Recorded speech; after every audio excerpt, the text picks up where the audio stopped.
Guys, അപ്പൊ ഇന്ന് നിങ്ങൾ കാണാൻ പോകുന്നത് എൻ്റെ 11 ആയിട്ടുള്ള ആൾക്കാരുടെ അടുത്ത് വേറൊന്നല്ല, ഫ്രണ്ട്സിൻ്റെ. അപ്പൊ രണ്ടുപേരും മുന്നേ നടക്കുന്നുണ്ട്, ഒരുത്തൻ ഒരു പരിചയമില്ലാത്ത പോലെ സൈഡിൽ നടപ്പുണ്ട്.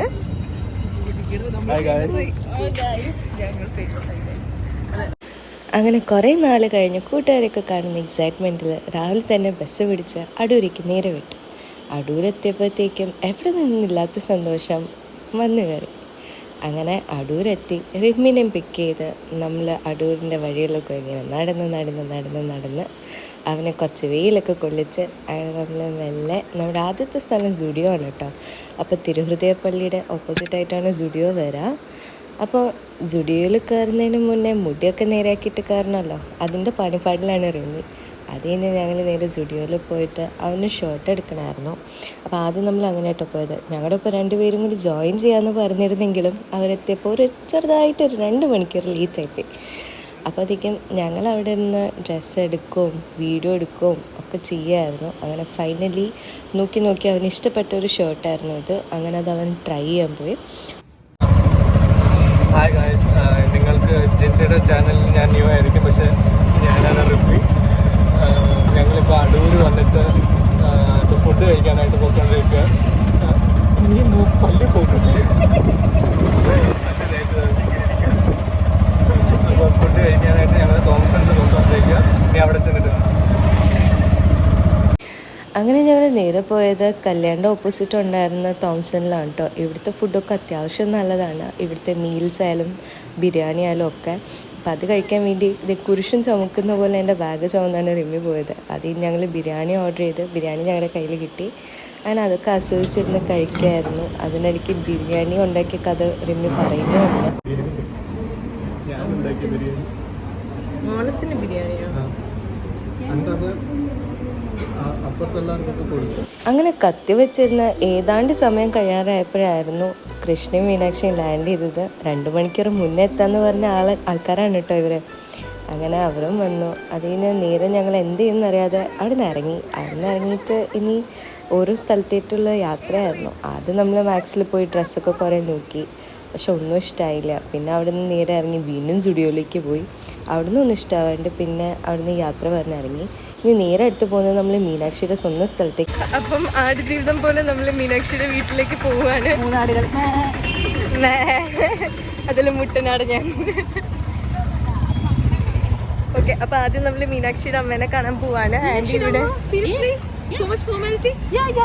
മീനാക്ഷിയുടെ അമ്മ എന്ന് പറയുമ്പോ എൻ്റെ അമ്മയായിട്ടും വരും, കൃഷ്ണയുടെ അമ്മയായിട്ടും വരും. എൻ്റെ അമ്മയും കൃഷ്ണയുടെ അമ്മയും മിനി ആൻറ്റിനെ കാണാൻ പോവാണ്. ആൻറ്റി പന്തളത്തൊരു ഹോസ്പിറ്റലാണ്. ആ ഹോസ്പിറ്റലിന്റെ പേര് ഞാൻ പറയില്ല.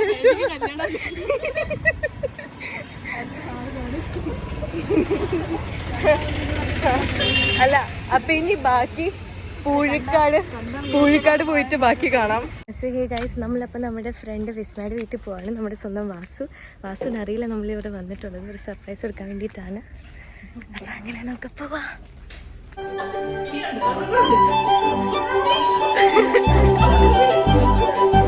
അതിന് കുറച്ചു നേരം അവിടെ ഇരുന്ന ശേഷം നമ്മൾ മീനാക്ഷിയുടെ വീട്ടിലേക്ക് പോവുമായിരുന്നു. മീനാക്ഷിയുടെ അനിയനാണ് കേട്ടോ ഞങ്ങളെ ഗേറ്റൊക്കെ തുറന്നു തന്നെ. അതിൽ ഞങ്ങൾ നേരെ കടപ്രാമയുടെ അടുത്തേക്ക് പോയി.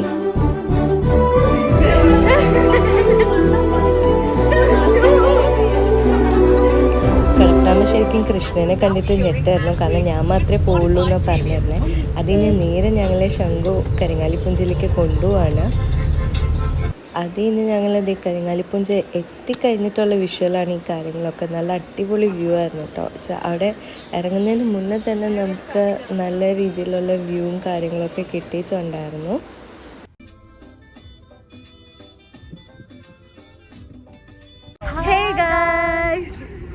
അപ്പൊ ഇന്ന് നമ്മളുള്ള സ്ഥലം എന്ന് പറയുന്നത്, അപ്പൊ ഇന്ന് നമ്മളുള്ളത് എവിടെയാണെന്നല്ലേ, നമ്മൾ നിൽക്കുന്നത് കരിങ്ങാലിപ്പുഞ്ചയിലാണ്.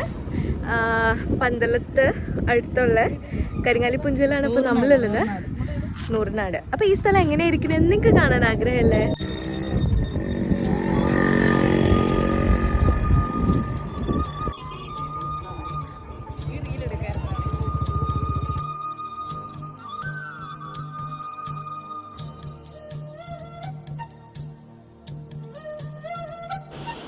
അങ്ങനെ ഫോട്ടോഷൂട്ടൊക്കെ നടക്കുന്ന സ്ഥലത്തിൻ്റെ ഉള്ളിലേക്ക് ഞങ്ങൾ പോകാൻ നിൽക്കായിരുന്നു. അപ്പോൾ അവിടെ ബോട്ടിങ്ങും മറ്റ് അറേഞ്ച്മെൻറ്റ്സും ഉണ്ട്. അതിൻ്റെ പ്രൈസും ഡീറ്റെയിൽസുമാണ് അവിടെ കൊടുത്തിരിക്കുന്നത്. അതൊക്കെ കഴിഞ്ഞ് ഞങ്ങൾ ഉള്ളിലോട്ട് കയറാമെന്ന് വെച്ചു. അങ്ങനെ മെല്ലെ ഞങ്ങൾ അകത്തോട്ട് നടക്കുകയായിരുന്നു. നടക്കുന്ന വഴിയൊക്കെ വളരെ ചെറുതാണ് കേട്ടോ. അതായത് ഒരു സമയത്ത് രണ്ടുപേരും അങ്ങോട്ടും ഇങ്ങോട്ടും നടക്കുകയാണെങ്കിൽ തിരിഞ്ഞ് നിന്നിട്ട് സൈഡ് കൊടുത്ത് അങ്ങനെ വേണം കേട്ടോ വരാൻ. അതിൽ നിന്ന് അവർ ബോട്ടിങ് നടക്കുന്നൊക്കെ സ്ഥലം ഉണ്ടായിരുന്നു. നല്ല രാത്രി ആയതുകൊണ്ട് തന്നെ തിരിച്ചു വരുമ്പോഴേക്കും നല്ലോണം ഇരുട്ടിയിട്ടുണ്ടായിരുന്നു. രാത്രിയിലേക്ക് അടക്കായിരുന്നു. അതിൽ നിന്ന് ഞങ്ങൾ മീനാക്ഷിയുടെ അപ്പച്ചിയുടെ വീട്ടിലേക്കാണ് പോയത്. അപ്പോൾ ചേട്ടനും കാര്യങ്ങളൊക്കെ ആയിട്ട് ഞങ്ങൾ കുറച്ച് നേരം അവിടെ സ്പെൻഡ് ചെയ്തു. അത് കഴിഞ്ഞ് ഞങ്ങൾ മീനാക്ഷിയുടെ അങ്കിളുടെ വീട്ടിൽ പോയി. അവിടെ പോയിട്ട് ആദ്യനോടും ഗൗരിയായിട്ടൊക്കെ കുറച്ച് ടൈം സ്പെൻഡ് ചെയ്തിരിക്കുകയായിരുന്നു. ഗൗരി മോൾ ഇച്ചിരി പിണക്കത്തിലായിരുന്നു. ആദ്യം കുറച്ച് സ്റ്റാർട്ടിങ് ട്രബിളുണ്ടായിരുന്നു. അപ്പം ആ സമയത്ത് ആദ്യക്കുട്ടനാണെങ്കിലോ ബാക്കി എല്ലാവരെയും നല്ല രീതിയിൽ എൻ്റർടൈൻ ചെയ്യിപ്പിക്കുന്നുണ്ടായിരുന്നു. അതിന് രാത്രി ഞങ്ങൾ അടൂർ ബൈപ്പാസുള്ള കത്തീഡ്രൽസിലേക്കാണ് വന്നത് ഫുഡ് കഴിക്കാനായിട്ട്. അപ്പം ഇവിടുത്തെ ഫുഡിൻ്റെ റിവ്യൂവും ഡീറ്റെയിൽസും കാര്യങ്ങളൊക്കെ പിന്നത്തെ ഒരു വീഡിയോയിൽ ഷെയർ ചെയ്യുന്നതായിരിക്കും. അതിൽ നിന്ന് ഞങ്ങൾ നേരെ അടൂർ തന്നെയുള്ള ഫ്രോസൺ ബോട്ടിൽ പോയി. അവിടെ പോയിട്ട് അത് അവരുടെ പുതിയ ഷോറൂമായിരുന്നു കേട്ടോ. ആദ്യമായിട്ടാണ് ഞാൻ ഫ്രോസൺ ബോട്ടിൽ അടൂർ കണ്ടത്. അങ്ങനെ അവിടെ നിന്ന് നമ്മൾ മിൽക്ക് ഷേക്കും കാര്യങ്ങളൊക്കെ മേടിച്ചിട്ട് ഞങ്ങൾ തിരിച്ചു വരുമായിരുന്നു.